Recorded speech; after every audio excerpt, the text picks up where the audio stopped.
Welcome to the JBP Podcast, Season 4, Episode 18 with Bjorn Lomborg. This episode was recorded on January 21st, 2021. Dr. Bjorn Lomborg is a Danish author and president of the think tank Copenhagen Consensus Center. Bjorn champions a path to solving world problems through the use of economic research to determine where to spend our resources based on the return on investment and severity of the impending issue. Dr. Lomborg's more notable books include False Alarm and How to Spend $75 Billion to Make the World a Better Place. Dad and Bjorn discussed a variety of topics in the realm of climate change and worldwide problems. They examined the claims made in Bjorn's latest book, False Alarm. Throughout the episode, they touched on sustainable development goals, prioritizing world issues, achieving the highest return on investment, the apocalypse lens we apply to many global issues, making the poor richer, innovation, adaptation, selling and market solutions, and much more. I wanted to mention a few updates. The major one, we will now be releasing 3 episodes per week. 2 to 3 anyway, probably 3. 1 Q&A and 2 interview podcasts starting this week, Thursday and Saturday. So that's big news. The other news, if you haven't checked out Dad's personality course, it's available at his website, jordanbpeterson.com, and it's currently on sale. And last but not least, you'll be hearing my voice, hopefully less stuffy. Apparently this job doesn't care if I'm sick, in mid-roll ads. This is to keep our team running, so you get this much content. You're welcome, and thank you. I hope you enjoy the content. This episode is brought to you by Relief Factor. Relief Factor is a 100% drug-free botanical and fish oil supplement crafted to help the body reduce pains, mostly associated with aging and exercise. It has 4 key ingredients that activate different metabolic pathways that support your body's natural response to pain and inflammation. Our podcast guy has tried it out, and he likes it. It's a hell of a lot better than taking pharmaceuticals, I can tell you that. And the ingredients they use are natural and have been proven to reduce inflammation. The best way to try this is to order the 3-week quick start. It's discounted to just $19.95 plus shipping and handling, so it couldn't be easier to try it yourself. Just go to relieffactor.com/Jordan and order a 3-week quick start. You'll be glad you did. Again, to claim your 3-week quick start for $19.95, go to relieffactor.com/Jordan. Enjoy the episode. Hello. If you have found the ideas I discuss interesting and useful, perhaps you might consider purchasing my recently released book, Beyond Order, 12 More Rules for Life, available from Penguin Random House in print or audio format. You could use the links we provide below or buy through Amazon or at your local bookstore. This new book, Beyond Order, provides what I hope is a productive and interesting walk through ideas that are both philosophically and sometimes spiritually meaningful, as well as being immediately implementable and practical. Beyond Order can be read and understood on its own, but also builds on the concepts that I developed in my previous books, 12 Rules for Life, and before that, Maps of Meaning. Thanks for listening, and enjoy the podcast.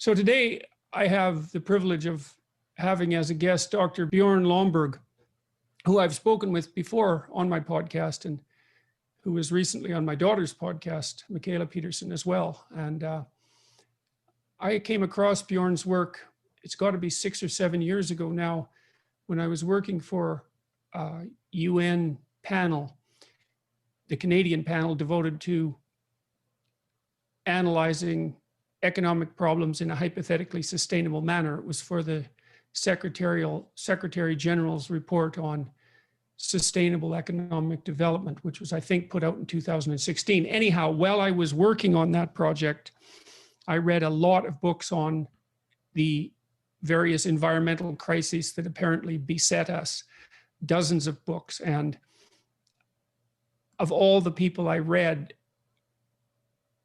I think Dr. Lomborg Dr. Lomborg's work was the most compelling. And that was partly one of the things I realized when I was working for this UN committee. We were trying to write the narrative, or to restructure the narrative regarding what should be priorities for international consideration over the next 30 to 100 years. And what I realized while working on that was that there were very few people in the world that were trained to think at that level. People just don't have the expertise to do that. And we don't have the methodology. We don't know how to specify the problems, and we don't know how to specify the solutions, and we don't know how to rank order the problems in terms of their,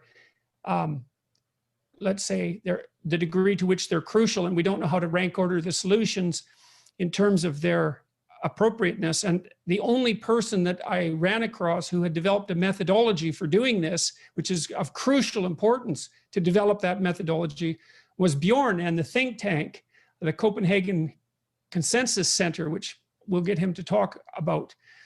And Bjorn, maybe you could elaborate. Let's see, there's lots of problems. We have lots of problems. Human beings have lots of problems. Some of them are familial, some of them are civic at the city level, say some of them are at the state level, some of them are at the national level, and a handful are at the international level. And there's a good rule of thumb, which is that we shouldn't solve family problems at the international level, right? You should work at the lowest possible level, but some problems are international, and at least you could make that case. And you've been wrestling with this since the mid-1990s, and you wrote a whole bunch of books. The Structure of Solutions and the Iterated Prisoner's Dilemma, I think, was the first one.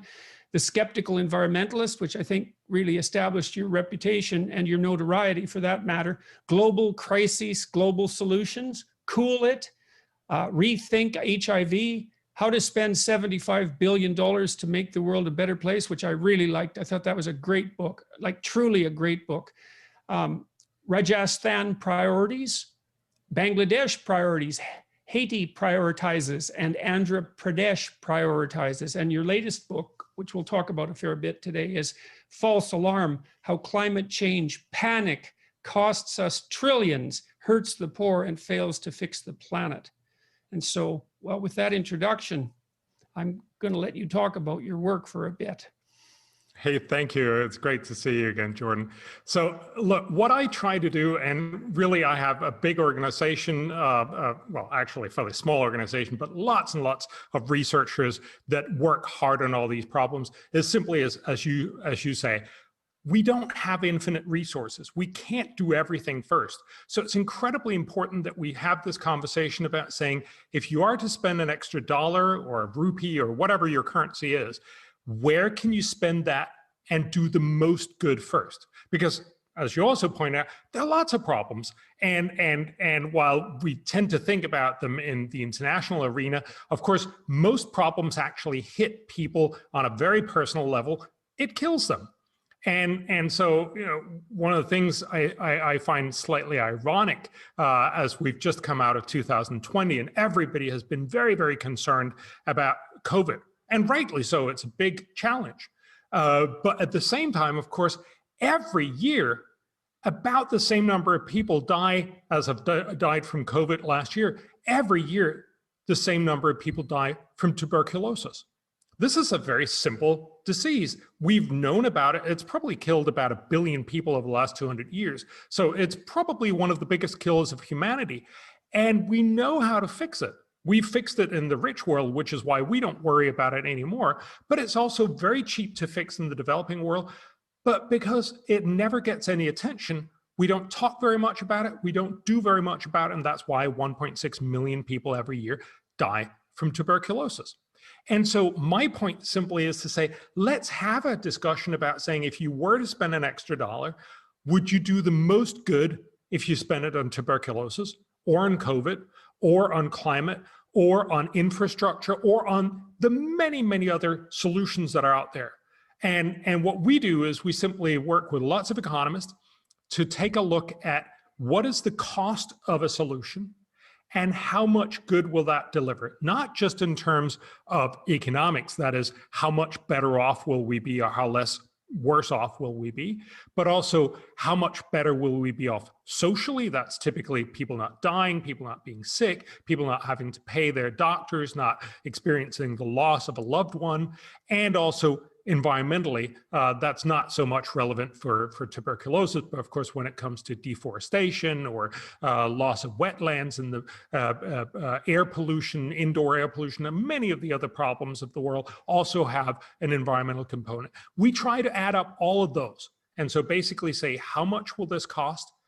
How much good will it do when you incorporate all of these things and turn them into dollars? And then you can basically say, for every dollar you spend, you do this much good of social benefit. And then we simply ask, if there are lots of solutions where you'll spend $1 and maybe do $1.50 of good for the world, that's nice. But there are some solutions where you can spend $1 and do hundreds of dollars of good. Shouldn't we focus on the hundreds of dollars first, the place where you make much, much more good for every resource you spend? That's really the thinking. It's not rocket science, but we just don't think about it very often. It kind of is rocket science, because one of the things you want to do when you send a rocket into space is make sure that it doesn't explode. And what that means is that you have to pay unbelievable attention to the details. I think it was an O-ring malfunction that brought down the Challenger. Yeah. So an O-ring was rocket science in that situation. And what really struck me when I started to think about international problems was precisely this lack of methodology. So I'm going to recapitulate the claims you just made so that the listeners and viewers are very clear about, like, you make a number of assumptions, and all of those assumptions are questionable, but anyone who questions them bears the burden of coming up with a better set of assumptions and justifying them. And so, you can imagine someone objecting to your rather casual acceptance of the idea that you can put a cost value on all of these problems. Anybody who might object to, who might have some emotional objections even to something like the monetary system and to capitalism, for example, might be appalled at the idea that you could put a dollar value to human life, essentially. But in the absence of a better solution, well, that's exactly what I mean. You have to have a better solution. So your first claim is that we have limited resources. Okay, so that seems reasonable. We have limited time, we have limited energy, we have limited resources that are at our disposal as individuals and as states. And so we can't devote an infinite amount of resources to every problem. So that seems pretty much clear. If we're going to solve problems, we might as well start with the ones that are the most serious. So we got to figure out how to define that. Then we want to concentrate on the serious problems that we can fix. And then we want to concentrate on the serious problems that we can fix most effectively so that we have some resources left over to solve other problems. Okay, so let's start with the problem set itself. So for example, in your book, False Alarm, you talk about climate change, and you're a supporter of the claim that there is going to be climate change of approximately the degree, so to speak, that the International Climate Commission projects, and you also accept the claim that much of that is man-made. But then you situate climate change as a problem in a host of other problems. So I'd like to know how you came up with the set of problems to begin with. Hey, it's me again. This episode is brought to you by Ladder. Life insurance gives me a lot of peace of mind knowing my family will be taken care of. Lord knows the Petersons seem to have bad luck with health, so life insurance, especially term coverage, is extra important on this side of the pond. Ladder makes it impressively fast and easy to get covered. You just need a few minutes and a phone or laptop to apply.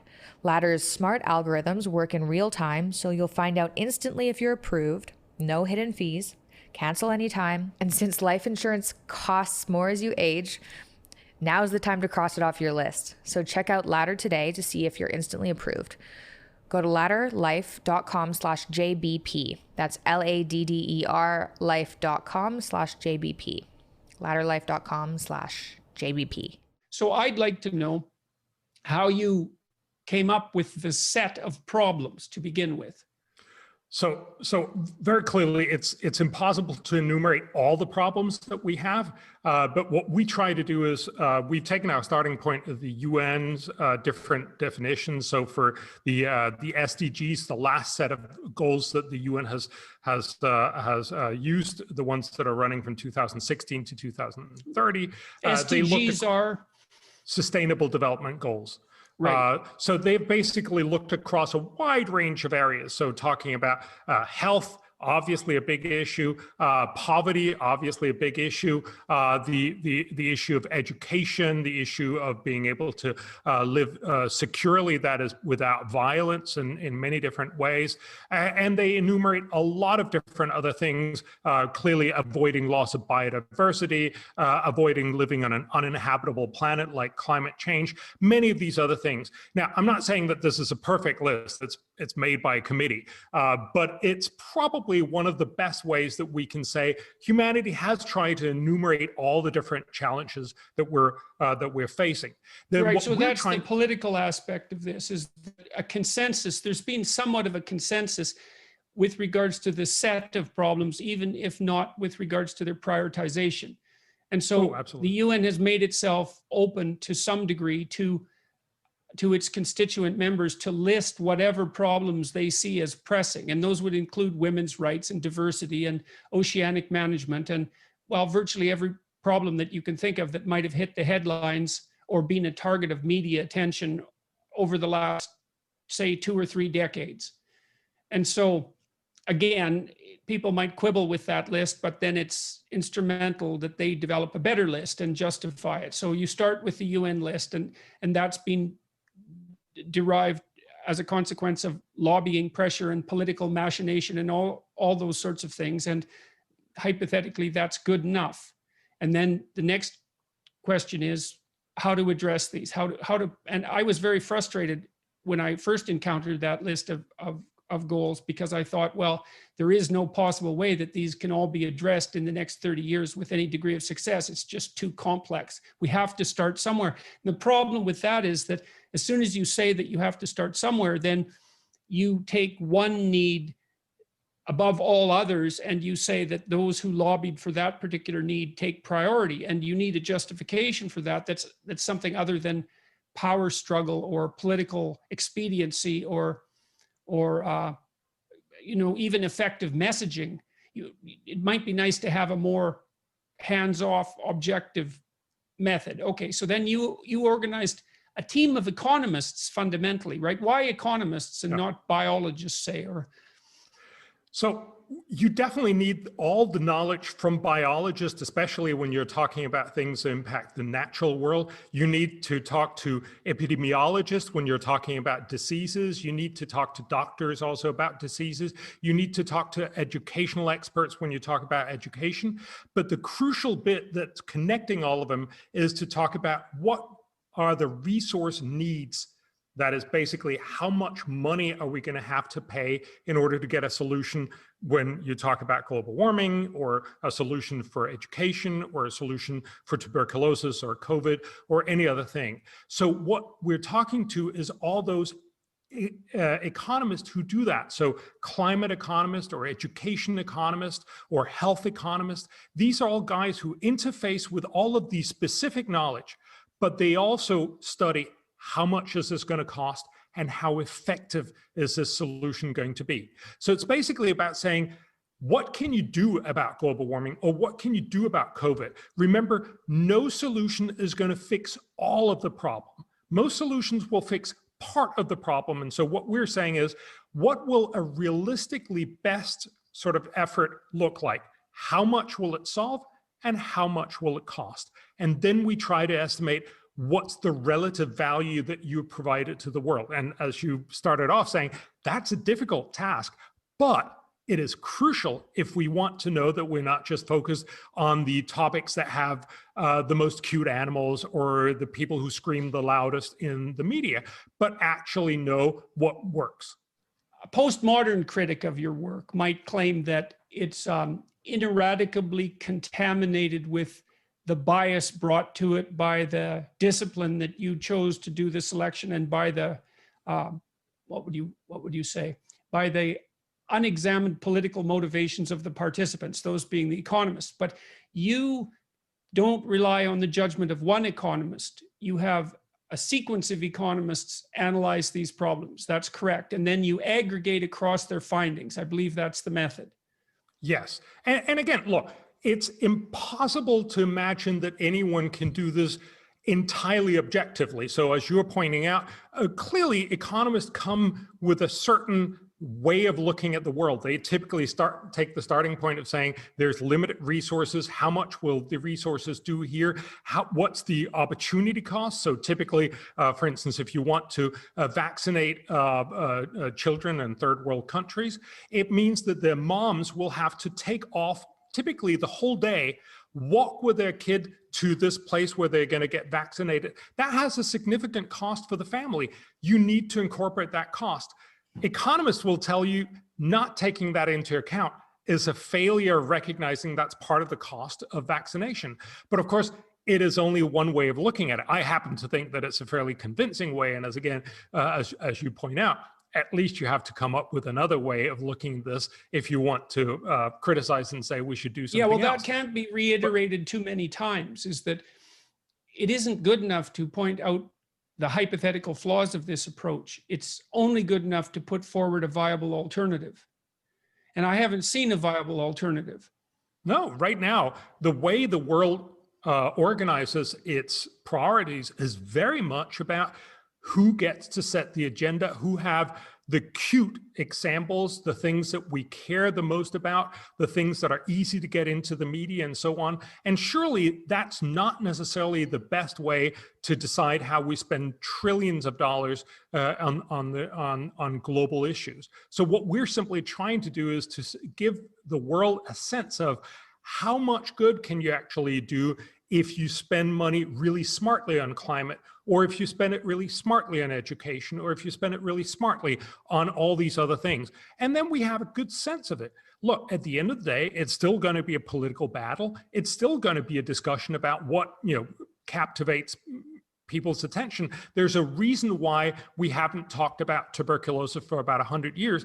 But of course, once a COVID hits rich people and hits home, we talk a lot more about infectious diseases. I'm not saying it's wrong. We should definitely talk about how we deal with COVID, but I think we should perhaps talk more about also how do we deal with tuberculosis, not only because it doesn't affect rich people, but because it affects a lot of people around the world. So getting that conversation going, getting a sense of the proportion of the problem, getting a sense of what can we do, what's the cost, what is the total benefit in terms of making economies, making people, and making the planet or the environment better off. What are the benefits there? What are the costs? And getting that balance is crucial. Okay, now my sense is that tell me if I'm wrong, but my sense is that you're often lumped in by people who have made climate change the center of their ideological universe. You're often lumped in with climate change deniers of questionable motive. And this is, the first question might be, do you think it's fair to do that? And if not, why not? And if it's not fair, why does it happen? So there's definitely a lot of people who just approach what I say and many others say, oh, it's just a deny. He doesn't accept the reality of global warming. And that's just simply false. I think what has happened is that the climate conversation has become so politicized that to many people, it's just simply easier to sort of, what do you say, just get rid of that an inconvenient argument by saying, oh, you're a denier, and somehow being able to shut down the conversation exclusively by saying, oh, Bjorn is a denier. I'm not a denier. I've very clearly been stating ever since my first book, The Skeptical Environmentalist, as you mentioned, global warming is real. It's man-made. It is a problem. I'm simply accepting what the UN climate panel, the IPCC, is telling us about global warming. What I'm arguing is, how much will a potential solution cost, and how much good will that solution deliver to humanity? So the real question here is, are we spending lots of resources doing not very much good for climate when we could be spending those resources much better on climate? That is, doing much more to actually tackle the climate problem. And of course, also that we could spend those resources and do much, much more for the whole world with its many, many other problems. Those are two important questions, I think. And the reason why they matter so much is because in many ways, if you're just going to talk very, very rough numbers, the world spends about $150 billion on all the big problems in the world, from peacekeeping forces to dealing with malaria and tuberculosis, to HIV, to education, to gender equality, to many, many other problems. But we spend in the order of $400 billion or more per year on climate change. So if you look at the money that we spend on doing good in the world, the vast amount of that money goes to climate change. So if we get it wrong on climate, we're really getting it wrong on how we tackle the world's big problems. Okay, so I'm going to read something from the UN climate panel that you quote in your book. For most economic sectors, the impact of climate change will be small relative to the impacts of other drivers, such as changes in population, age, income, technology, relative prices, lifestyle, regulation, governance, and many other aspects of socioeconomic development. Okay, so that's the IPCC panel itself that penned those words. Now, you'd never guess that, I don't think, by, you wouldn't infer that codicil if you only paid attention to the way that the climate change projections are covered by the media. And so now we've got a psychological question, and I suppose this is partly a question of the problems of communication. So when you're trying to solve a problem, you've got two problems. One is to generate the solution, the practical solution. That might be analogous to producing a new technology. But then you have the problem of communicating about that technology so that people purchase it. So you have a production problem and a sales and marketing problem. And you've got a production problem and a sales and marketing problem. Now, you'd think that one of the things that you point out in the introduction, for example, is that the cost of climate change interventions often involve an increase in energy prices. And that increase in energy price falls most heavily on the poor. And you make a credible case, a strong case, I would say, that much of the climate change intervention as currently conceptualized is going to further impoverish the poor.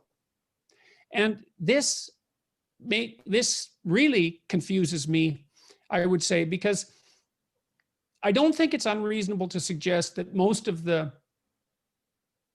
motivation, most of the efforts to put climate change at the forefront of modern consideration comes from the left. You think that's reasonable? Yeah, that's, okay. That's and then, certainly what's happening. Yeah. Okay, then you'd also think that the primary concern of the left would be the absolute or the relative poverty of the most impoverished or relatively impoverished people. So I can't understand why, since you've continually made the case that climate change policy as presently construed is differentially going to affect the poor, that doesn't attenuate the left's insistence that climate change is the predominant problem. And now I have a hypothesis about that, and my hypothesis, I don't think it's particularly original, and it could easily be wrong, but I think that there's an intrinsic anti-capitalism that is contaminating the discussion about climate change and perhaps even the science, and that the fundamental goal is to advance a criticism of free market capitalism by other means. And climate change actually produces that outcome, that practical outcome. And if it happens to negatively affect the poor, then that's an okay price to pay, even though that's perverse, because the whole reason for the criticism of capitalism to begin with, hypothetically, is because of desire to help out either the absolutely impoverished or the relatively impoverished. So that leaves me with something like resentment as the only other motivation. Now, I don't think any of that's necessarily right, but I haven't been able to come up with a better hypothesis. So you face tremendous opposition in your work, and I don't understand why. What's going on? Yeah, it's a good question. I tend to take people on their on face value of what they talk about. I think there's a number of different things that are going on. So a lot of people, I think, I meet a lot of really well-meaning, very, very concerned people on climate change. They basically believe that the world is ending unless we do something about global warming. I mentioned in my book that a new survey across the world shows almost half the world's population believe that it's now likely that global warming will lead to the extinction of the human race. That's a huge and absolutely unwarranted argument. But if you believe this is the end of the world, everything else moves off the conversation. If global warming is the end of the world, if it's the sort of asteroid that hurtling towards Earth, we should just drop everything else and just send up Bruce Willis and do something about that asteroid. So the idea here is to recognize, and I've heard sensible people say, look, there's going to be poor people in 2030. We'll help them then. Right now, we need to help global warming. That makes sense if this is the end of the world that we're trying to get rid of. That's why one of the big points that I try to make in the book is to say that is not what the UN climate panel is telling us. Actually, as you just mentioned, climate change is a problem, but it's a fairly small one compared to most of the other things that we talk about. We never talk about our pension problems, but those are probably going to be much, much bigger than climate change. The other part, so just to finish your conversation about the poor, I think that when we were not nearly as scared about global warming, in some way you could argue that the reason why we've become so scared is because the media, the selling argument of climate change has just been way too successful. It's become the self-perpetuating machine that just takes any storm or anything that happens out there and say, see, global warming, and make us all believe that the end is nigh. But before that, I think there was a real challenge in the way, especially the left, was very worried about global warming, but also worried about the world's poor. And I think it was simply an oversight that we focused so much on global warming and so little on the world's poor. And I think if you were going to be very rude about it, you could possibly say it's also a little bit because we care about our own children. So our own children, we worry, will grow up in a world where it's global warming and it's going to be terrible for them, compared to the world's poor, which are mostly not our kids, it's someone else's kids, typically in Africa or in Latin America or in Southeast Asia. So in some sense, this is really, I'm going to pick my kids over all the other unfortunate kids. I think that was also a big driver. And I try to argue both of these and get people to realize maybe that's not the right priority for our planet. Okay, I do think that generally speaking, it's best to take people at face value, because to not do so means that you're not extending a hand of trust, and it gets you into a terribly complex cognitive situation. But I would point out that you did question their motives at the end of that answer, saying that perhaps people are more concerned with their own children and willing to sacrifice the world's poor, so to speak, in their prioritization as a consequence of that. I looked at the potential dark motivation of a kind of lurking anti-capitalism. Another possibility, perhaps, is that a lot of the problems that you list do fall into the same conceptual category as the world's poor. The hypothetical person that you described said, well, there'll still be poor people in 2030 and we can worry about them. And so you might say that you can't make poverty into an apocalyptic catastrophe plausibly. And you can't even make tuberculosis into a cataclysmic problem or apocalyptic problem plausibly. We know how that's going to go. It's going to stay pretty much the same way that it is, barring mutation. But with climate change, there's a non-zero possibility of cataclysmic collapse. the Greenland ice pack melts and slides into the ocean, or the Gulf Stream reverses, or something like that, and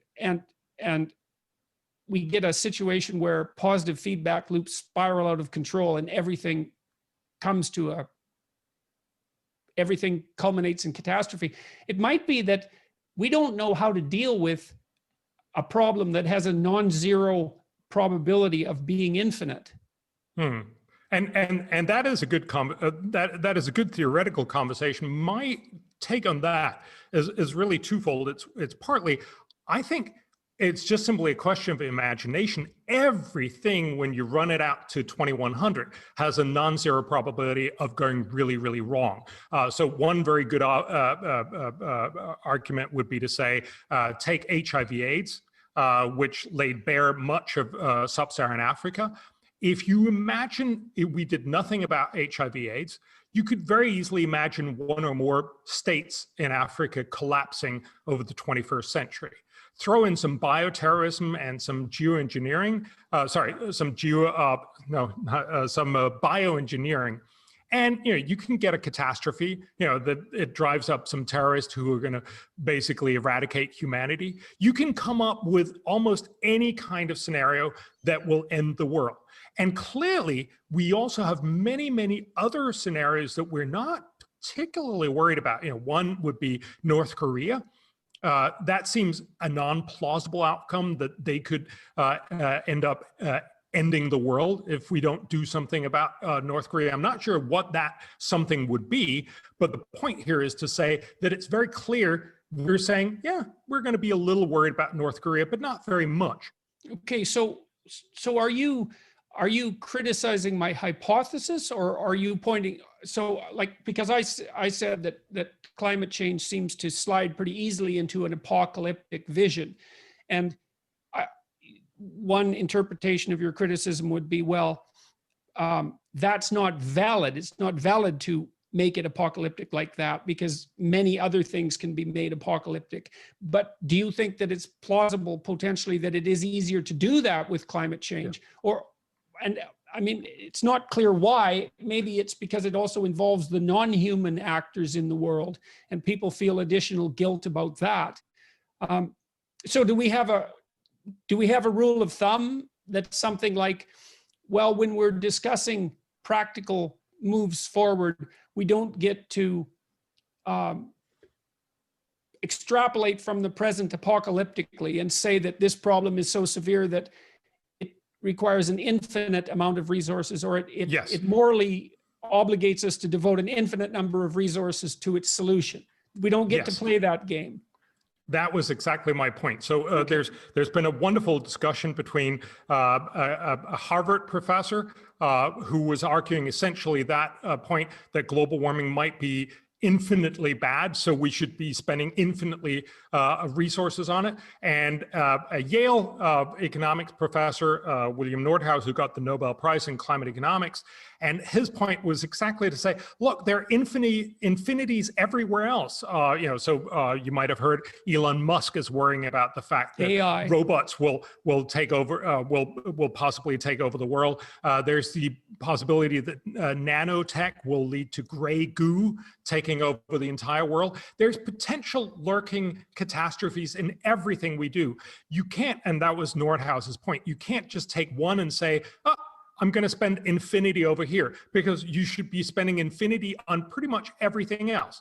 Of course, that doesn't actually compute. And so what real people do all the time is we're faced with things that have a tiny probability of going really, really badly. We spend more resources on them. We try to find more ways to tackle them smartly, but we also recognize there's no way we're going to get rid of all apocalyptic problems. We simply have to be smart about it. And in my book, I talk about how we should also be smart about climate change. If you worry about the apocalyptic prospects of global warming, the only way to fix that is by investigating, not doing, but investigating geoengineering, which is basically a way of being able to, without climate policy, be able to stabilize the planet's climate. Right, and I don't have the feeling that geoengineering solutions are going to be an easy sell, even to people who are apocalyptically minded. And maybe it's because they envision geoengineering apocalypses as a consequence. And they do. But what you also have to remember is a lot of people will tell you, I believe global warming is the end of the world. And certainly lots of kids are really, really scared about this. And I think we should come back to talking about how this is just simply not real. But I often find it really surprising that if you really, really, really believe this could be the end of the world, why is it you're not advocating the only technology that we know right now how to fix global warming with, which is nuclear power? Why is it you're not just putting up nuclear power everywhere? Now, I'm actually not arguing for that because economically, nuclear power is not very advantageous. But if you think this is the end of the world, I wonder why it is that you would be arguing, let's do the policies that haven't worked for the last 30 years. Let's put up solar panels, wind turbines that cover a couple of % of the world's energy consumption, and that may by 2040 cover maybe even 4, maybe even 5% of that energy consumption. If you're really worried about it, you would be using the technologies that would actually work. And the fact that you don't also kind of belies that even though you talk a lot about these end of the world scenarios, you don't quite believe them because you'd be a lot more focused on solutions. You also make the point in the introduction that when you ask people by poll how concerned they are about global warming, there's many people, a majority of people, if I remember correctly, who are very concerned about global warming. But if you ask them how much they would be willing to spend to ameliorate it, I think the average American agreed to spend $24, if I remember correctly from your book.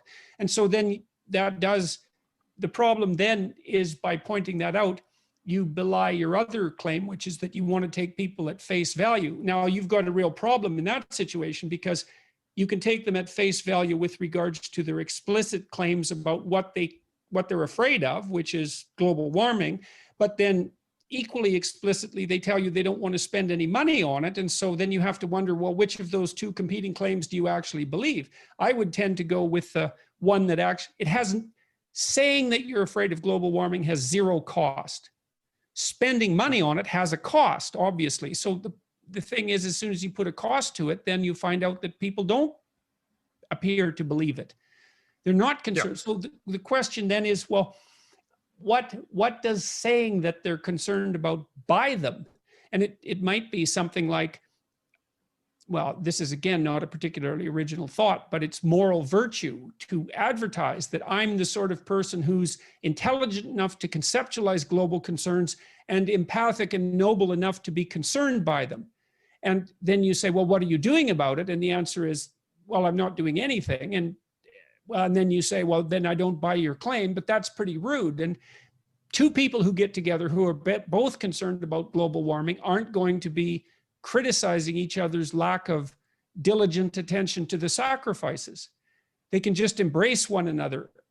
And I'm not being entirely cynical about that. I know why people advertise virtue, and people are relatively virtuous, and so it's not such a terrible thing to advertise it, but it does seem to interfere in this particular situation with practical movement forward. Now, one of the things you drive home continually is that there are real costs to getting this wrong.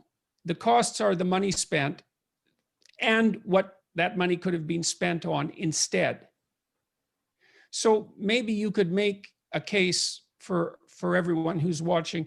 What do you see as the proper set of priorities? Where do we as a species get the most bang for the buck with regards to these international problems? What are the top 10 things we should be concentrating on? Yeah. So absolutely. Just to give you a sense of the $24 you were just talking about before, that people are not willing to spend very much. I think that's one of the reasons why, for instance, a carbon tax is so hard to do. Carbon tax is one of the smart solutions for climate change, but it also makes it very explicit that you're spending lots of money.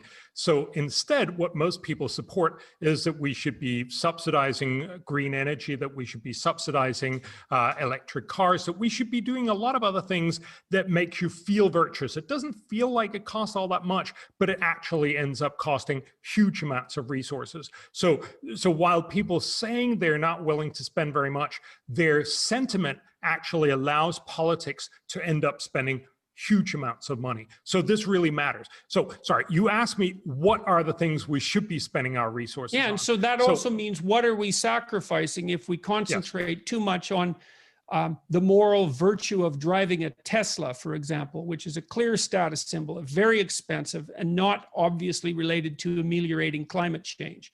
What are we sacrificing? So as long as we are driving this Tesla, because the government, and that's typically almost everywhere in the world, because the government has spent $5,000 or $10,000 on subsidizing us in order to make us afford to drive this Tesla, that's $10,000 that couldn't go to other things either in our own states, our own nations, where we obviously could have spent it according to what the political decision-making process would decide, on better education and better care for our elderly, on better COVID care. Right now, there are lots of other things that are demanding attention. But what we tried to look at was, where could you spend this globally? And I'm going to talk about a few things because I'm sure we can get back to more of them. So one of the things that we talked about was free trade. So free trade, we know, is one of the reasons why almost everyone has gotten rich. The basic point is that instead of me trying to do everything, I specialize, I do one thing, and then I have a baker bake my bread, I have a butcher do my meat if I'm not vegetarian, and you do all these other things, and you have all these specialists doing it. Having it on an international scale means even more opportunity to have smarter people do what they do best for everyone else. And that's why we've gotten rich. That's why China has lifted about, 700 million people out of absolute poverty over the last 30 years, which is one of the biggest achievements in the world. It's impossible not to be very, very impressive just simply on the humanity of that project. And of course, we should be doing more of that. But unfortunately, we have, for a variety of reasons, Trump is obviously a big part of this, but it started way before Trump. The resentment towards free trade, the sense that this was wrong, has not only meant that many people in the rich world has become less better off than they otherwise could have been, but it's also meant that we have left a lot of people, especially in Africa and South Asia, much less well off. We should be spending some of our resources on making sure that we get more free trade, not less free trade. How do we do that? How do we do that effectively? And the simple way that we do that, unfortunately, is by subsidizing agriculture. So one of the most vested interests against free trade has turned out to be agriculture. It's agriculture in the EU, and the US, and Japan, many other places, because they don't want to have that competition. Look, from a private point of view, I understand that. If I was a farmer, I wouldn't want, cheap agricultural produce come in and essentially eradicate my business model. So we need to recognize that we need to subsidize these people. We probably also need to subsidize other people, the people who would otherwise have lost their jobs. So there's an enormous amount of money that needs to be spent. Okay, so I got confused there, Bjorn. I got confused. Are you speaking about eradicating agricultural subsidies in the West, or are you speaking about subsidizing agricultural productivity in third world countries? Or I missed the mechanics there. So sorry, I'm talking about subsidizing the people who would otherwise block more free trade. So this is basically subsidizing rich Western farmers to make sure that they're okay with more right. So if their livelihood trade is endangered by the necessity of allowing for competition on the agricultural market, you just buy them out, like you might do with fishermen who are overfishing the ocean. Yes, exactly. And this is not perfect by any means, but it's a way to actually solve the problem of getting more of the stuff that will help humanity. Any idea what the benefit is of that compared to the cost? And is that calculable? Yes. So we made the estimate that for every dollar you spend on these subsidies, you will help the world about $2,000. basically because you can generate an enormous amount of internal growth. So we estimate that you could actually make every person in the developing world about $1,000 richer per person per year in 15 years. That's a, okay. So wait, we're going to slow down there because those are unbelievable. Yes. Those are unbelievably massive numbers, claims. Yeah. Okay. So you said to subsidize rich agricultural producers in the West to the tune of $1 a year buys you $1,000 in increased revenue globally. 2,000. Yes, 2,000. It's a 2,000 to 1 return. Yes. And this is basically because this is the World Bank's dynamic trade models that show that once you get a society that's able to trade internationally and openly, you also get enhanced growth within those countries. So that means they by themselves get to be better so that, and these would mostly be poor countries. There would also be a lot of rich countries, but these would mostly actually help the world's poor because they have the most catching up to do. And they will then be much better off. Not only will that be better for them, because if you're poor, $1,000 is a lot better than if you're rich, getting another $1,000, but also because it will help them generate all the other things they would like to have: education, health, resilience to global warming. So the whole point here is to recognize that this is one of the things that are hard to have a discussion about. There are very few people are advocating global free trade. There are lots of people advocating against it. But we need to recognize that this is one of the things that have helped pull out most people of poverty, that we know could do even more in the future, and that we have a real opportunity to achieve. So that's, well, you don't have ice floe abandoned cuddly polar bears as no. Portraits of the farmers that you're going to help abstractly in third world countries. So you have a sales and marketing problem there, and that's a real problem, right? Yep. And you know, it's interesting that the economic models don't take into account the difficulty of propagating the message. You know what I mean? Is that because yes. There is a sales and marketing problem there, and it's not trivial. And it might be that $1 spent in agricultural subsidies to rich farmers in the West would produce that $2,000 return. But the question might be, how much money would you have to spend advertising that before people would yes. believe it? And it's a crucial question. You know, with a standard entrepreneurial product, I don't think it's unreasonable to estimate that 65 to 95% of the cost is in sales and marketing. 5% is production. And that's a great argument. So in some sense, you could argue what we try to do with the Copenhagen Consensus, where we make these priority lists, is just simply give you the raw data for what would academically be the smartest things to invest in. But you're absolutely right. There's no cute and cuddly, selling points to free trade.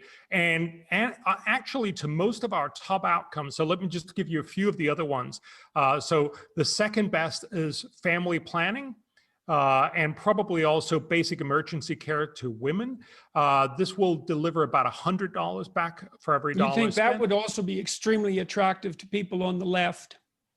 It should be attracted to everyone, yeah. Yes. Because look, remember, right now about 400,000 mothers die in childbirth, and about 2 million kids die in the first 28 days of their life here on Earth. And we know we could save many of these, not all of them, but many of these by simple measures. For instance, making sure that you don't get that the pregnant women don't get high blood pressure, preeclampsia and eclampsia, which kills more than 100,000 women every year. By simple emergency measures, when you come into a facility, give birth, and you have a problem, if you have simple procedures to make sure that problem can be dealt with, often with fairly cheap. You don't need more doctors, you just need nurses or even assistant helpers. You can do a lot of these things. We know that you can do this for very low cost. And then again, if you have, there's about 215 million people, women who don't have access to prevention, so family planning. If you could get them family planning, not all of them would use family planning all of the time, but it would mean that they would space their kids better, they would be able to give more investment into each one of their kids. That That would get them better educated. There would be a lot of knock-on effects, but mostly this would mean that a lot of moms wouldn't die in childbirth, and their children that they do give birth to would have better lives. And again, we estimate this would cost about $3 billion a year, but it would pay dividends both in the terms of saving moms, saving kids, but also growing the economy because of what's known as the demographic dividend. If you have slightly fewer kids, you have more productivity because you have the same amount of capital, but for fewer kids. That means you get to be faster, richer. That's essentially what China has done in a sort of boosted way by their one child policy. I'm not advocating that at all, but it gives you a good sort of insight. Then there are lots of health things. We talked about tuberculosis. We could probably spend $1 on tuberculosis and help people not die, help people being better off, help families not dealing with tragedies of losing their mom and dad. It's typically, people in their middle ages that die from tuberculosis. Every dollar spent would avoid about $43 of social benefits. Would generate $43 of social benefits. If you look at childhood immunization, we've stopped a lot of the really damaging childhood diseases. So we've gone from a world where about 12 million children died just in 1980 to now only about 5 million children die every year below the age of 5. But clearly that's still way too many. We could probably save 1 million children for $1 billion a year. Just think about that. We estimate that for every dollar spent there, you do about $60 worth of good. So again, the whole point here is to recognize there are lots of amazing things that you can do. And I was letting my internal cynic respond to your arguments and trying to adopt the position of someone who might be critical of them. I know that arguments for ameliorating the lot of the poor that were put forth in the 60s were often countermanded by the claims often of environmentalists that you don't want to help the poor because they'll breed more and that will just lead to more of the kind of problems that you're trying to solve. And so, the question might be, why would someone object to saving 1 million children a year through immunization, or I think you said 2 million children as a consequence of enhanced maternal care? And I can imagine similar arguments like that being raised, whether consciously or implicitly. But those things should be made implicit. So I would encourage people who are watching this or listening to this, a lot of you have chopped up my YouTube videos into small videos and sometimes animated sections of them and otherwise distributed them. Bjorn just outlined the top 4 investment strategies for a better planet. And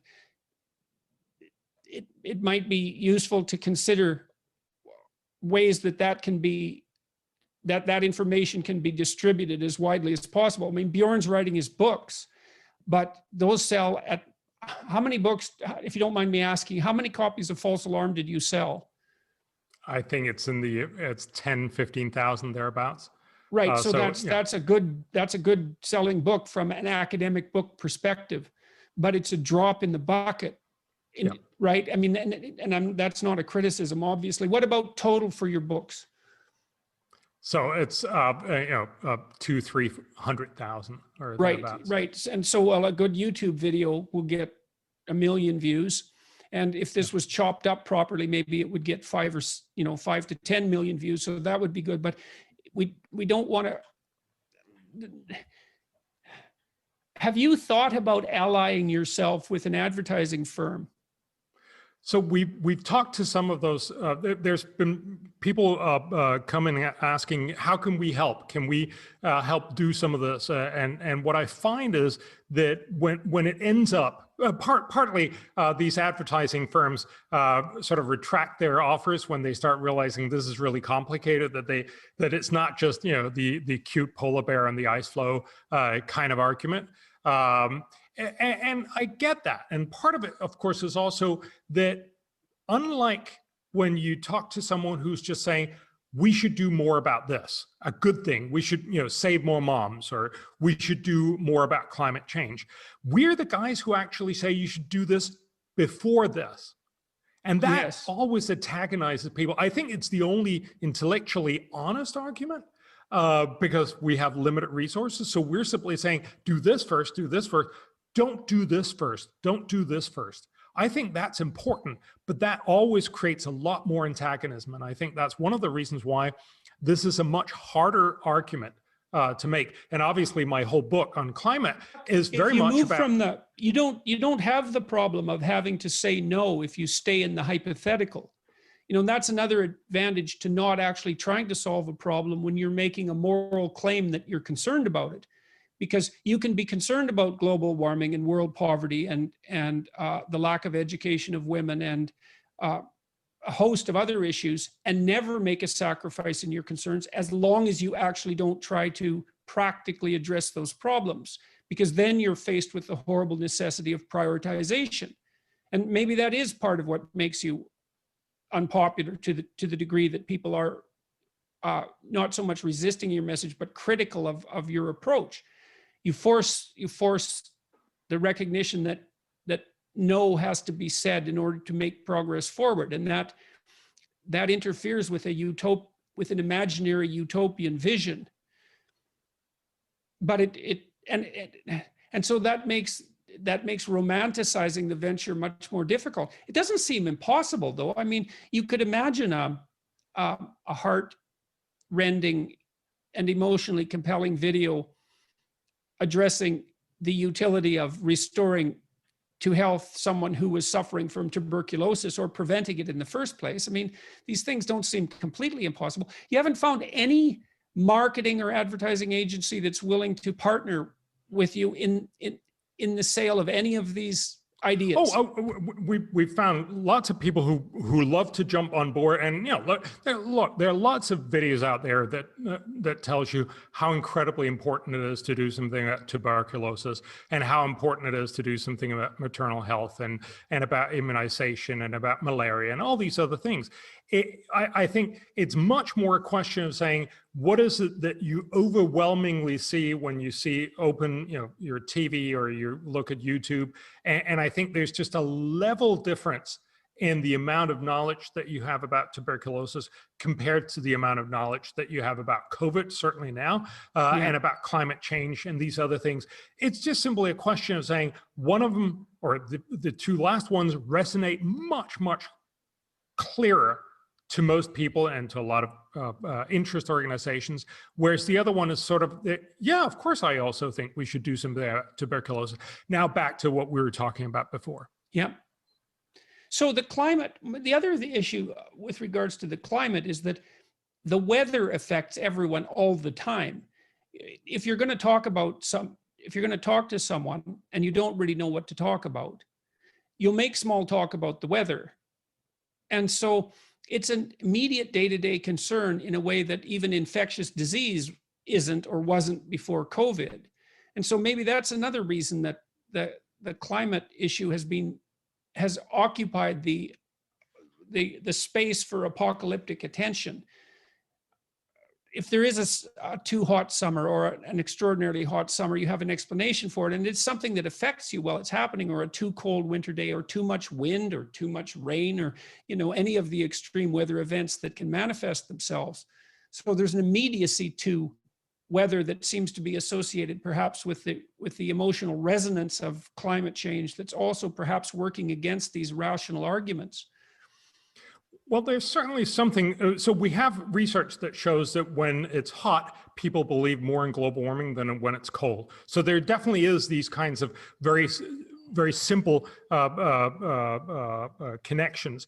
On the other hand, if you think about it, when you talk about global warming, it's going to be, let's say, 4 degrees centigrade hotter in 100 years. That's actually really hard to imagine that most people would get very worked up about. And that's, of course, also what you saw for the first 20 years or so of global warming. What has happened is that shift from the focus on the basic outcomes of global warming to these catastrophic outcomes, so that every time you see a storm, every time you see a heat wave, every time you see any kind of change in weather, people will often say, see, global warming. And there, the problem is that that leads you to believe this could be the end of the world. Right. And that's what I think. And that's universal explanatory rubric and hard to, so it buys you explanations for weather alterations, and it buys you moral virtue. It buys you a sense that you understand the most important problems in the world. And it occupies that apocalyptic space. I mean, another reason that climate change might have become such a concern, because, people have always believed in the apocalypse. And that's because things can go cataclysmically wrong.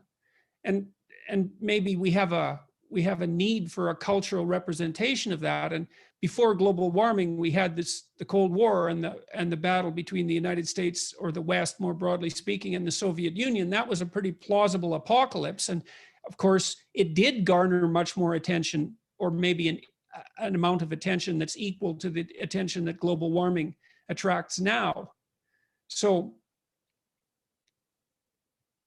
that doesn't solve the sales and marketing problem.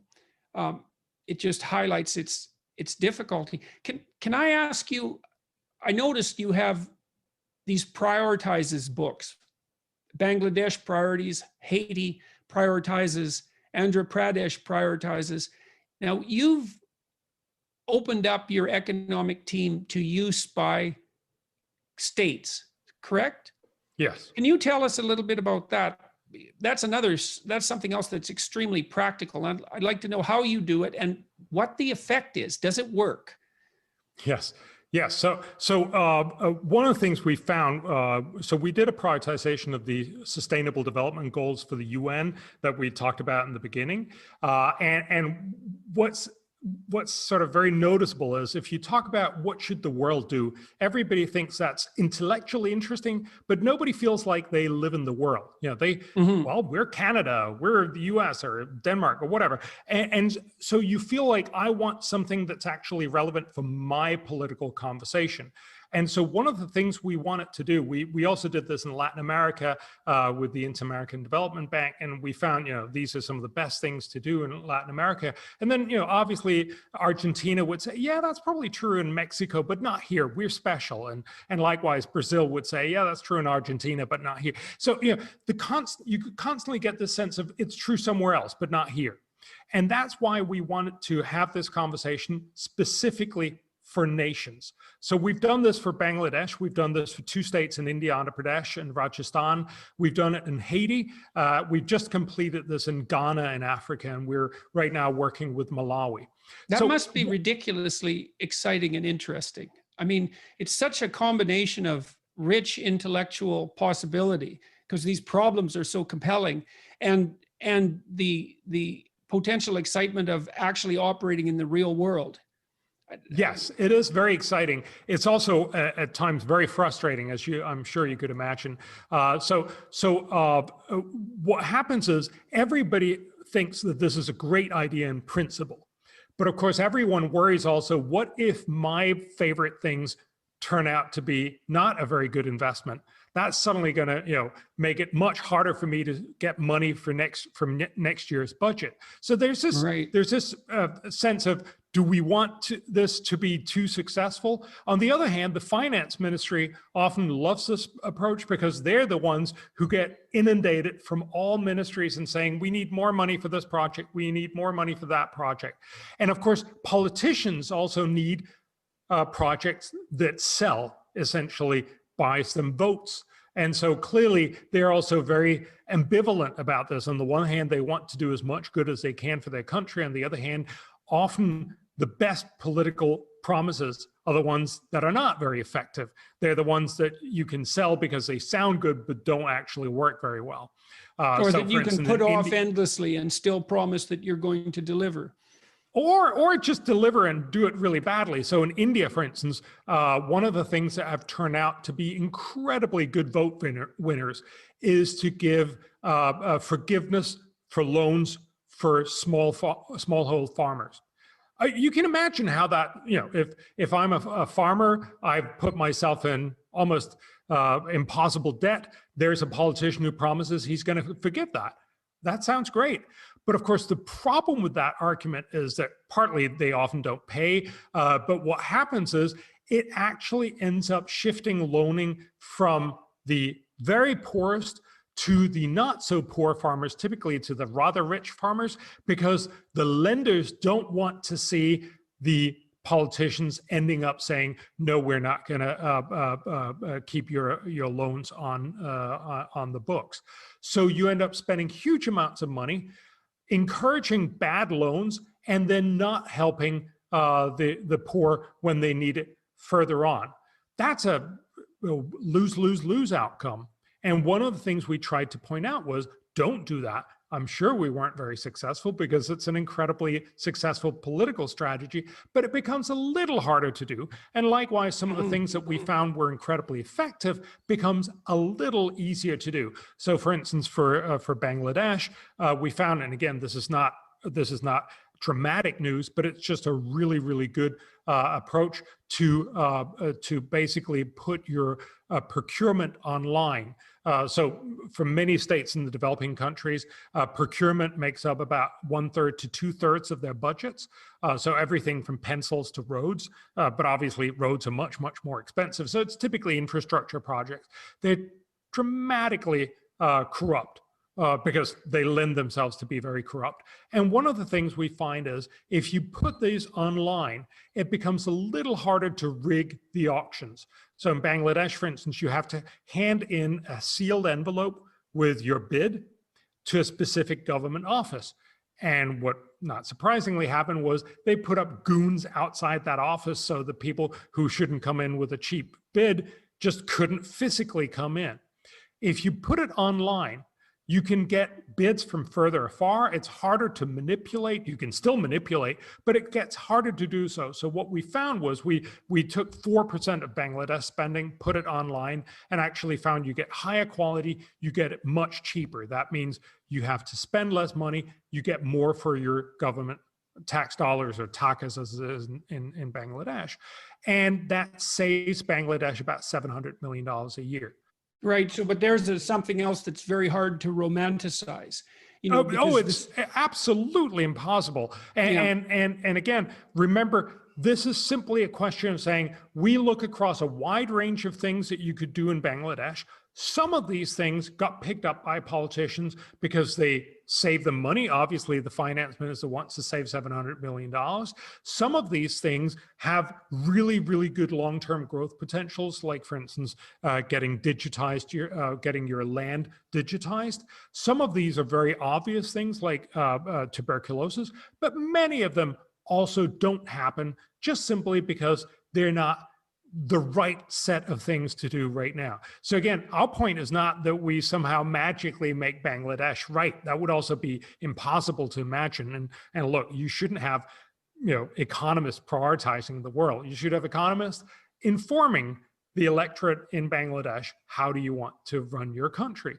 But we help make slightly better some of the proposals, help spend slightly less money really badly. And overall, that means you end up in a place where you're better off. Yeah, it doesn't make a good T-shirt slogan, though, does it? It doesn't. Spend your money slightly less badly with Bjorn Lomborg. There you go. Yeah, no, it's a real problem. I talked about this a little bit with Douglas Murray just a week or so ago, about the rise of extremism. Well, it's a continual problem, but the polarization of the right and the left that seems to be occurring at an ever escalating rate, particularly in the US, but I would say in the West more broadly.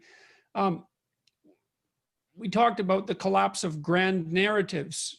The right, the centrists on the right and the centrists on the left don't seem to have anything to offer now, except something like incremental and gradualist improvement. And they might quibble about how that could be accomplished, with the right wingers taking one viewpoint and the left wingers taking another, whereas the radicals have a much more romantic sell. And so since the right and the left, the moderates, can't come up with a narrative, even one of progress, that's, back, say, in the post-war period, post-World War II, people were still poor enough, broadly speaking, so that you could sell them the vision of a wealthier future for them and their kids. And there was enough gap between where they were and that hypothetical future for it to be motivating. But now, you might be able to tell your electorate that, well, we could make things 20% better over the next 10 years. And that's true and it's good, but it's not punchy. And that's a big problem. And I've been struggling. I also talked to Matt Ridley, and he's a guy I think who thinks like you. He's fundamentally optimistic in his view, and he thinks things are getting better and that we could continue to make them better and that we should continue to make them better. But all of this incremental gradualism, this optimistic incremental gradualism, has the same problem, which is it's difficult to get excited about it. And I don't know, I've racked my brains trying to figure out how that problem might be addressed, but I can't say that I've come up with any solutions that seem useful or credible. I'd like you to comment on that. I'm sure you've thought about it. I think you're absolutely right. It is much, much harder to make the argument, look, we're going to muddle through, it's going to be a little bit better, this is a little bit smarter, please do this, rather than these very grand narratives. And I think that's exactly what I try to make with global warming. The grand narrative on global warming is, this is the end of the world, we got to throw everything in the kitchen sink at this. And the reality is, no, this is a problem. We estimate that by the end of the century, this will cost us about 4% of GDP. So maybe 1 or 2 years of growth. That's a problem, not by any reasonable means, the end of the world. And that's why you need to be careful not to end up spending lots more to tackle part of this problem. But the reality, of course, is if we go down the route of these very alluring but incorrect arguments, this is the end of the world, let's spend everything on climate change. What really could happen is two things. We end up spending lots of our resources on things that are not very productive and won't leave us very well off, that will cut maybe half or a full or maybe 1.5% of GDP growth from our growth rate. That could be potentially dramatically damaging in 10, 20, 30 years once we're a lot less richer, a lot less better off. Because remember, one of the things that keeps societies peaceful is that we all have a future to look forward to that's going to be much better. Once we start realizing we're entering into a stable state where if you are better off, it's because I'm less well off, we will get much more antagonism. So I think it's realistic to say if we follow down those alluring roads, we might actually end up leaving our future of our grandkids much less better off, not just in the economic sense, but also just simply in a wildly sort of rioting kind of way that everybody will be at each other's throat. That's one part of it. But the other part is to remember, we're right now talking about how the West or the rich part of the world thinks about this problem. Most people in the rich world actually think the future is going to be a lot worse off, which is one of the reasons why global warming fits into that whole pattern. I think it's wrong. That's also what the model said. It's even what the UN climate panel says, but that's how people feel. The other 3/4 of the world, which are China, India, Latin America, Africa, they actually believe that their world is going to be much better in 10, 20, 30 years. They have this future belief that you were just talking about from out of the Second World War. They are not going to say, yeah, we're going to do strong climate policy and become poor. They want to mostly become middle-income countries and maybe even rich countries eventually. They will want to do this. So what will happen is both that we're leaving ourselves in the rich world to become much more infighting and much less well-off than we otherwise would be, and that we're actually seeing the other 3/4 of the world just simply running, possibly even ahead of us, but certainly running ahead without looking at the same kind of problems that we are. Okay, so do you think you could make this case? So what you basically outlined there is a hypothesis that ill-spent money will have dramatic consequences. I think I can make that argument, but I also feel a little uncomfortable. I'm just the guy who wants to tell you, you can spend a little smarter here, you can spend a little more dumb here. I think there's something I think that's a little sort of ugly in saying, all right, everybody else is making up their own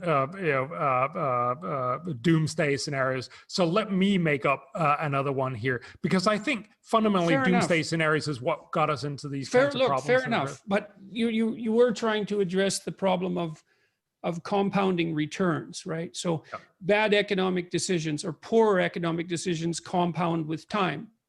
And so is it reasonable to point out, when we're talking about risk, I talked with Matt Ridley about this, and I've thought about it a fair bit as well. And I think the data support the proposition that making poor people richer is an extremely intelligent environmental move for a variety of reasons. I mean, the first is perhaps that once you get people above a certain level of income, they can start buying fuels that are cleaner than the fuels they use now, dung and wood and that kind of thing. But also that as people move up the economic hierarchy, they have time to be concerned about things that are more abstract, like what the environment is going to be like for their children, which they're not going to be, or when they go on holiday, for example, you know, or even where they live, as they have some options to choose where to live. And so it could be, you know, we often construe the relationship between the economy and the environment as a zero-sum game, right? And the biologists in particular, broadly speaking, the political biologists have a proclivity to do that. That as the economy grows, we sacrifice the environment to it. But it could be the case that we get the best environmental bang for the buck by making the poor rich as fast as we possibly can around the world. And if we make poor economic decisions because we're catastrophizing a certain kind of environmental calamity, we're actually increasing the risk of environmental degradation in the medium and the long term. Do you think that's reasonable? Yes, absolutely so, and in a number of different ways. So I think it's funny how we don't recognize how terrible it is to be poor. If you're poor, you're vulnerable in all kinds of ways. You're very clearly incredibly vulnerable to global warming. So, you know, if you remember, there was a big hurricane hitting Haiyan, the Philippines, and back in 2013, it was made a big deal out of as global warming. It hit this very, very poor city, who, you know, where most of their city citizens live under corrugated roof. Not surprisingly, having a Hurricane 5 is terrible when you live under a corrugated roof. The best way to help these people obviously would be to lift them out of poverty. What actually is, we can see back in the early part of last century, a similar hurricane hit and eradicated about half the city. This time it was only about a 20th of the city. So much, much better because the city was much richer. But if we focused on making them even richer, they would be much better off just simply from the point of view of being more protected from hurricanes. So, you know, fundamentally, there's something weird about us saying, oh, those poor people in the Philippines, we should help them by not driving our car today. What? No, you should help them by becoming rich, becoming part of the integrated global economy, making sure that their kids would be better educated, not die from easily curable infectious diseases, and so on. So not only would it be better environmentally, but it would obviously also be better for them educationally, for them health-wise, and all these other things. It would simply generate much, much better lives in the Philippines. But, and as you also pointed out, as you get richer, you're actually cleaner in almost all ways. You don't use dung and cardboard and wood to cook inside, but also you stop cutting down forest. You move to the city instead. You become a web designer or something else that's very, very little related to actually clearing out forest land. You do a lot of things in cities that are much more ecologically sustainable. And of course, in the long run, you will actually also say, I would like to make sure that we have better regulations, so we have less air pollution, so we have many of the other things that drive environmental benefits. So absolutely, by getting people out of poverty, we fix most environmental problems. But, and this is the important but, Yeah. We don't fix global warming. As you get richer, you just simply emit more and more CO2 because these guys will then start flying around the world. They'll start, consuming a lot more meat. They'll be doing a lot of other things because they're richer. That's wonderful for them, but it will mean higher emissions of CO2. So we do need to have a conversation about how we're going to fix that problem. Okay, so why don't you lead us down that path? Okay, well, let me comment a bit on what you just said, and then let's go down that pathway. Okay, so to swallow what you just said and to believe it, there's a set of beliefs that you have to have already in place. You have to believe that the current economic system isn't fatally flawed and basically works, or at least works better than any hypothetical alternatives that have been tried or that we can dream up. So it basically works, and works means as it runs, it tends to lift people out of absolute poverty. There's still a maintenance of relative poverty, but absolute poverty tends to disappear. And there seems to be really good evidence for that, especially across, well, since the Industrial Revolution, but it's really taken off in the last 30 years, maybe non-coincidentally with the demise of communism, which was a competing economic theory and produced all sorts of bad economic decisions. In any case, you have to buy the hypothesis that the current system works and that extending it is going to be better. And so you don't get to adopt a stance of revolutionary criticism of the Western capitalist hierarchy. So that's a big sacrifice if your thinking is oriented in that direction. Now, I don't know really what to make of that, because you'd think the evidence that the poor have been lifted out of poverty at an unbelievable, like an astonishing rate since the year 2000, not just in China, but all over the world, would be essentially irrefutable evidence that the current system and works. And then if you look at China after they adopted free market policies compared to before they adopted free market policies, there's absolutely no comparison with regard to growth. And so it isn't obvious to me how, if you were truly concerned with the poor, you would be able to deny the sorts of propositions that you put forward. I don't understand that. Maybe it's partly because people just don't know how much better things have got in the last 20 years and why, because it has been difficult news to bring forward, and it's difficult to market. If I can just, yes. So one of the things I think people don't recognize, if you look at a graph over the last 200 years, 200 years ago, almost everyone in the world were absolutely poor in the sense of less than a dollar a day. Yeah, 95% of humanity was below that level. And we've just seen a dramatic decline. As you mentioned, we're now down below 10%. Even despite of COVID, which a lot of people have pointed out have actually made more poor people, we've gone from 7 up to about 9%, and so we've delayed the benefit for a couple of years. That's terrible, and I would rather not have had that happen. But it doesn't change the long-term trajectory that's amazingly downwards, in the sense that we have many, many fewer people that are poor. One of my favorite guys who runs the Our World in Data website. He points out that every year for the last 25 years, the headline of every newspaper around the world could have been, over the last 24 hours, 138,000 people have been lifted out of poverty. 138,000 people every day for the last 25 years. But of course, it's not news because it happened every day. It was not, this day it happened. We don't get these good news, and I think we need to get them in order to be able to understand the magnitude of what we're talking about. Well, the problem with accepting that good news, or a problem with it, is that it pretty much eradicates the romantic rebel, because it all of a sudden makes it very difficult for you to be cool, to find something cool to stand up against and to resist. You have a relatively benevolent society that's getting incrementally better. It's not a villain that you can heroically resist. And I'm not being cynical about that. That is actually a problem, because resisting arbitrary authority is a good story, and it served people well for a very long time. And if you don't have that to catalyze your identity, you have to search for something perhaps equally grand, and that's difficult, especially when you also don't have to go out and contend with the brute force of Mother Nature to anywhere near the degree that you once had to.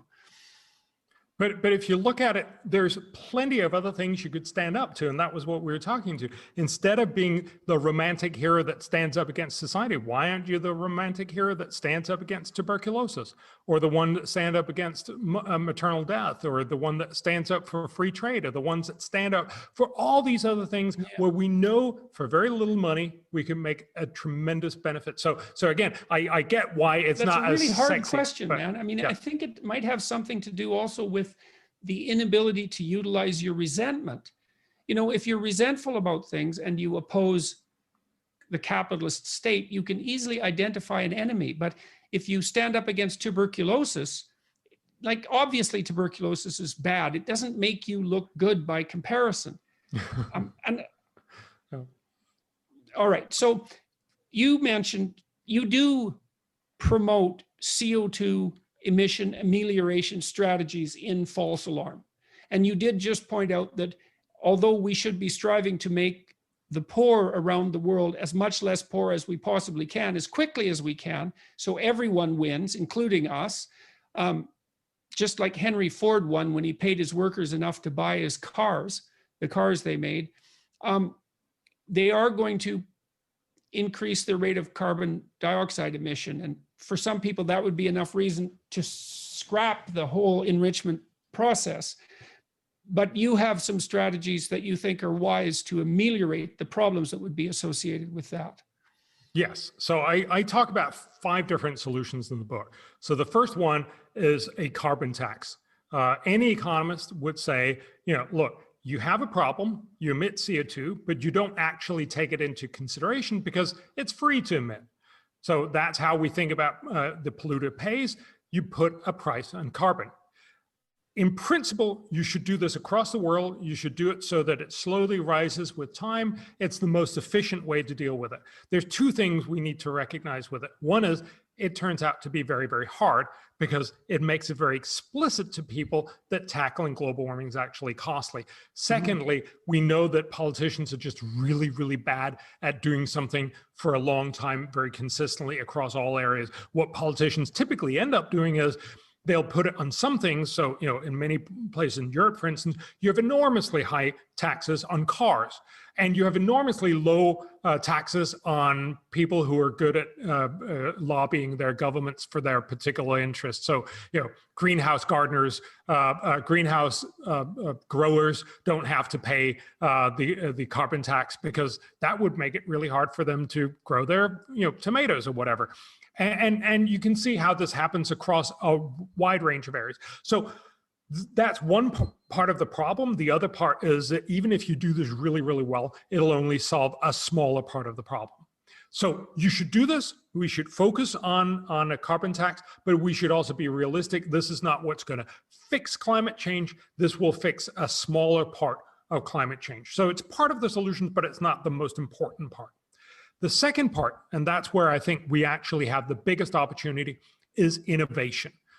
So if you talk to Matt Ridley, this is certainly also his ballpark, but it's basically recognizing that most things that we've solved in this world are about innovation. So you rarely get people to solve a problem by saying, I'm sorry, could you please not do all that cool stuff that you like? Could you please stop feeling good about all of that? That rarely works out as a political strategy. Unfortunately, that's typically what we say. Could you please not fly, not eat meat, not do all these things? Could you please have it a little hotter in the summer and a little cooler in the winter? That's really, really hard to sell to most people. What you need is innovation. And let me just give you an example. Back in the 1950s, Los Angeles was one of the most polluted places on the planet, because there are lots and lots of cars, and they have this special sort of geographical notion that just leaves all of the pollution inside this little basin of Los Angeles. It was terrible. to live there in many ways.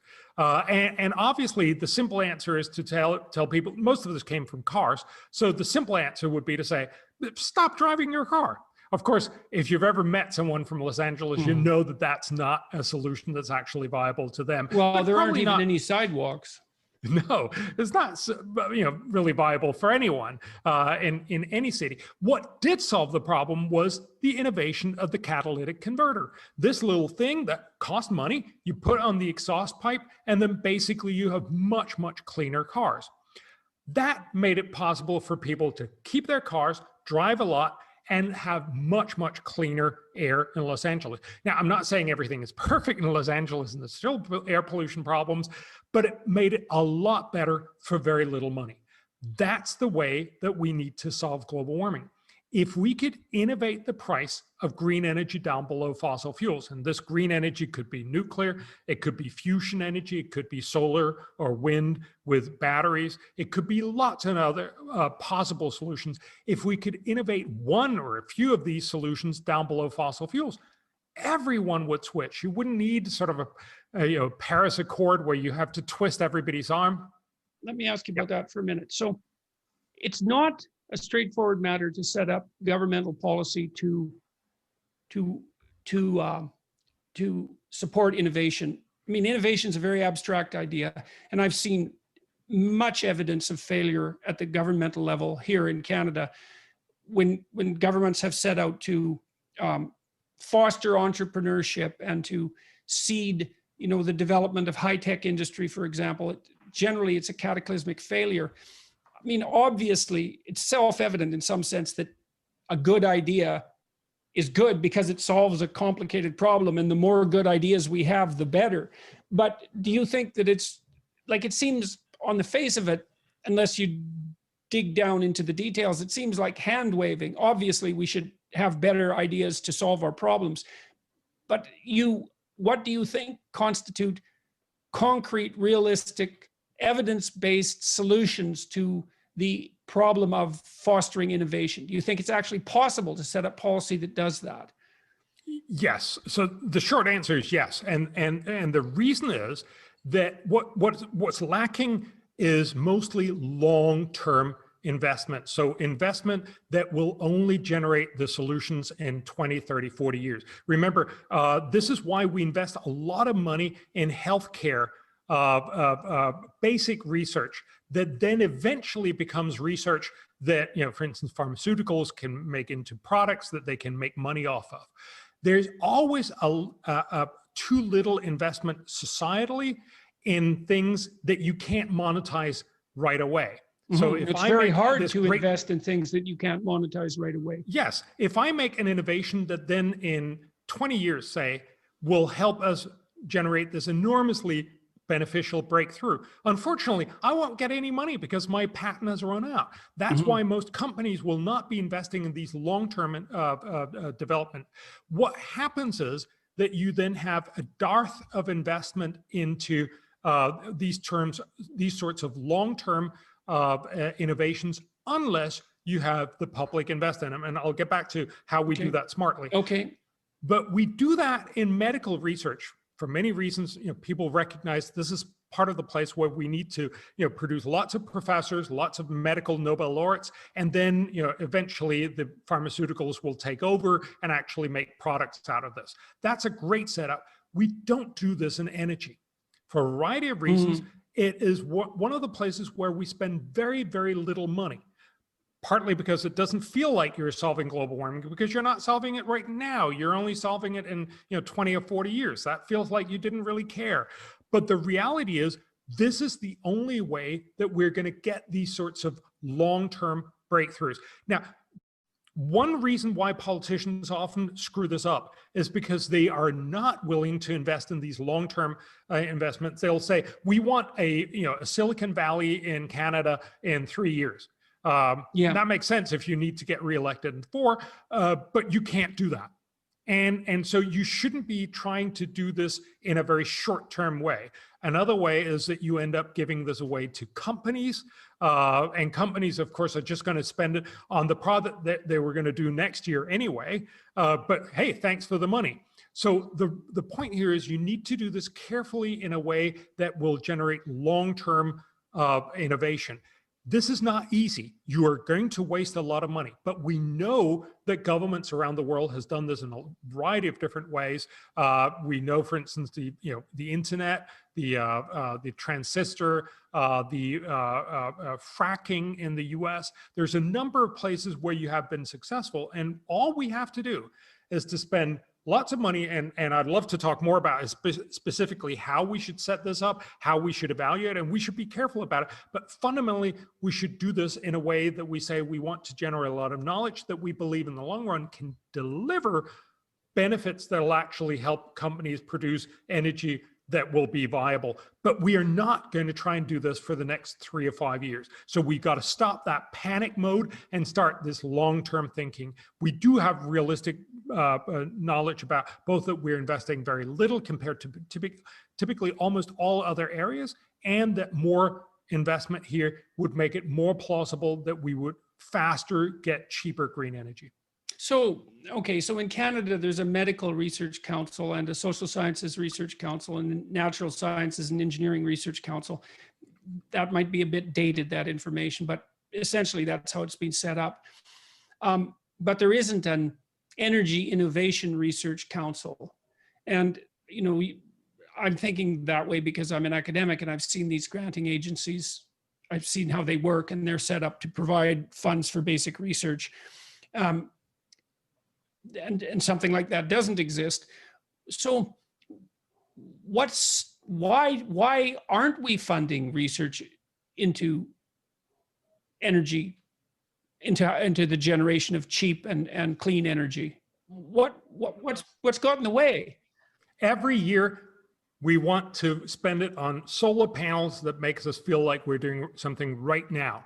The surprising thing is, in 2015, when all countries signed the Paris Climate Agreement, on the sidelines of that event, Obama and 20 other global leaders, Bill Gates and lots of billionaires, actually signed another agreement that I'm happy to say we were a tiny part of pushing, which was we're going to double our investment into green energy research and development. So all countries both promised the thing that you heard about, namely we're going to cut our carbon emissions, but they also promised to double their green energy investment in 5 years, so in 2020.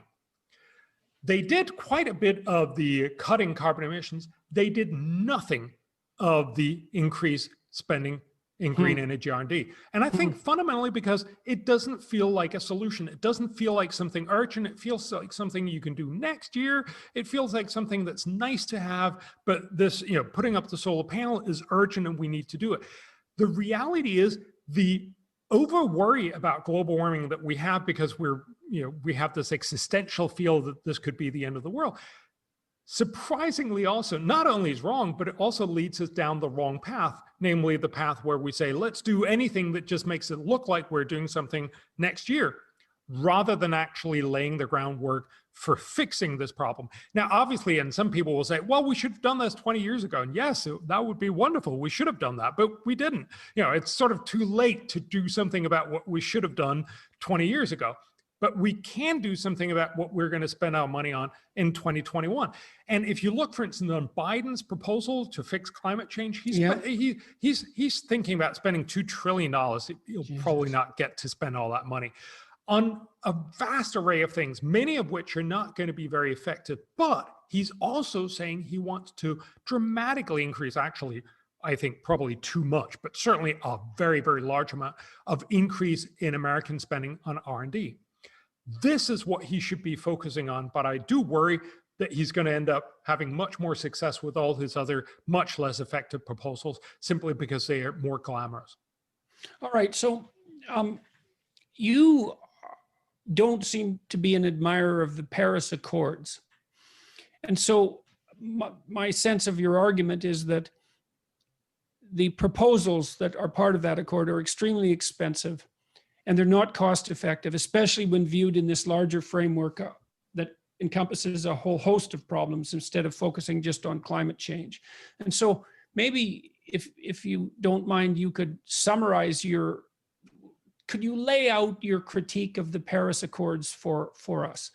Yes. So two things. The Paris Agreement is really just an extension of what we've been trying for the last 30 years and failed to do the last 30 years. Namely, let's try to do something that's really hard, that costs a lot of money, that will have a little bit of impact in 100 years, and try and see if we can't get everybody to do it. Not surprisingly, that's a really, really hard thing to get And to going. do what? And to do what exactly? So basically get Canada, get the US, get Denmark, get everybody else to cut their carbon emissions, which privately for them is going to be costly. They have to reduce their use of cheap energy and use a little bit more expensive energy, sometimes less reliable energy. Basically, it puts a slight slower dampener on their economic growth. That's always going to be hard. That's always going to be unpopular. You're basically asking people, could you please pay some more and use a little bit less? That's a hard sell. Not surprisingly, you do a little bit of it. You typically don't do a lot of it. You don't live up to all of your promises.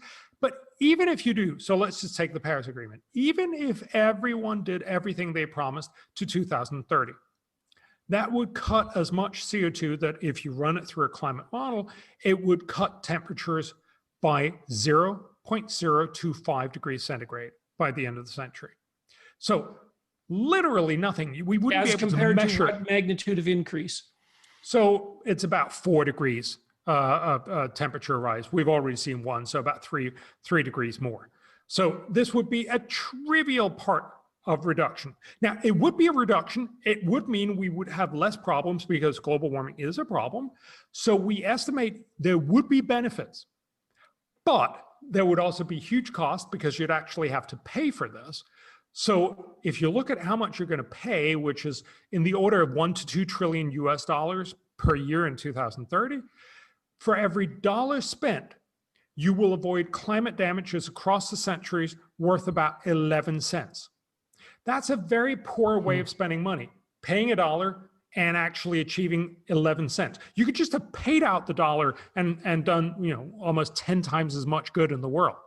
So the reality here is the Paris Agreement is a really well-intentioned agreement, but it will fail just like all the other agreements. So, Rio, Kyoto, and all the other national policies that we've done, it'll mostly fail. But even if it succeeded, it would be a very expensive way of achieving very little. And this, of course, is the big problem of the climate conversation, that because we're so worried, we've decided, we're not going to spend all that much money on all these other problems in the world, tuberculosis, all this other stuff.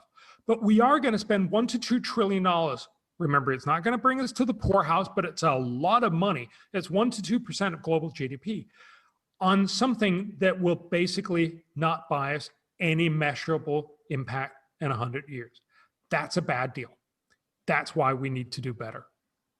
Okay, well, that's a good place to sum up, I would say, unless you think there's something particularly important that we didn't cover. I would have liked to have heard perhaps more description of, you listed out the top 4 things or the top 5 things that we could be investing in where there's a huge bang for the buck, but people can get that directly from your website or your book.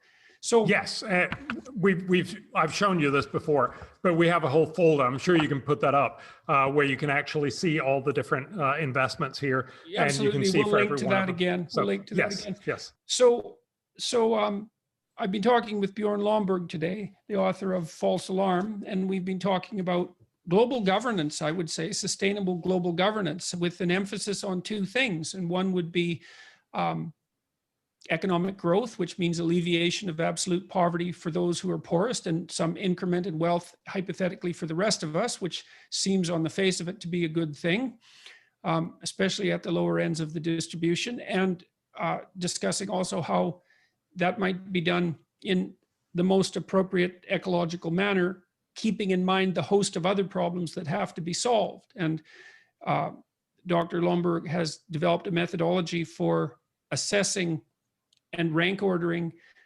the problems that we face at an international level and as well at a national level. I'm going to interrupt my summary for one thing. What's been your experience with regards to your success in those countries where you've gone in and done this prioritization? What's been the practical consequence of that? So we've very clearly, we're an organization look at how effective are you. So obviously we should be looking at how effective are we in what we do. Also, I'm using my life in this. I'd like to know that actually has an impact. So yes, we are effective. So what we found is in these countries, we'll change some of those policies and we'll change them somewhat towards being smarter, not by any means the whole way or anything, but towards better spending. And because most nation states spend billions of dollars on making lives for their own citizens better, if they just change a little bit of their increased spending as they get richer over the years, that will have a much, much bigger impact. So to give you a sense of proportion, the whole project that we do costs about $2.5 million. And we probably have impacts in the, we change hundreds of millions of dollars, possibly billions of dollars in spending. And each one of those dollars will have impacts in the order of somewhere between $5 and up to $20 or $30 more well off. Okay, so that's great, because what that actually indicates is that a rationally designed program aimed at incremental, gradual improvement actually works extraordinarily well. It isn't revolutionary by any stretch of the imagination, but as a strategy, it pays off extraordinarily handsomely. I wish for many reasons, that I hadn't been so ill for the last while, because I was going to lobby hard for the utilization of your team here in Ontario and in Canada. And I suppose that could still happen in the future, hypothetically, but I'm very, very pleased to hear that the consequences have been positive, and also that you had the fortitude and methodological integrity to include an evaluation of your own process in your evaluation process. There's a rule for social science intervention, which is almost never followed, which is don't intervene without assessing the outcome of your intervention. It's a mistake. It's an ethical error and can have terrible practical consequences. Okay, so back to the summary. So Bjorn's team has rank ordered and prioritized a whole set of global concerns. They've also started to work at the state level, the country level, instead of the international level, as we just discussed. That's also paid off. And all of this lays out a lovely pathway, I would say, for people to inform themselves about those issues that they could adopt as salient to themselves politically and ideologically, to provide some meaning for their life, some practical meaning, and to actually further positive development in a whole host of areas. And so if you're interested in that as a viewer or listener, then I'd highly recommend Bjorn's books, but more importantly, his approach and some intelligent investigation as to the methods of that approach and the consequences. And so more power to you as far as I'm concerned. That's for sure. And I was very pleased, as always, to talk with you. Is there anything else that you'd like to tell people before? So if you wouldn't mind, I'd love to just, because I tried to go through the 5 things that you can do. So I'm just going to really quickly mention the last 3. Is that okay? Yes. And then I'd love to also make one more point about my book. But, okay. So we talk about a carbon tax and innovation. Innovation is crucial. You should also focus on adaptation. It's sort of a naughty word in much of the conversation on global warming, but very clearly adaptation is going to be one of the big ways that we're going to fix many of the problems. It's going to happen to a large extent simply because people do that. If you're a farmer, you're going to plant later or earlier, depending on the climate changes, and eventually you might plant something else. You should also look at geoengineering. We talked about that very briefly, but basically the idea of saying, if there were to be a really catastrophic impact, geoengineering is basically a way of making sure that you can restore the temperature of the Earth very quickly at fairly low cost. We should not just go ahead with it, but we should certainly be thinking about it. And that's all I'm going to say about this right now. The last bit, and we also talked extensively about that, is to make sure that prosperity is also a big solution to climate change. Most of the things that you're impacted with because you're poor.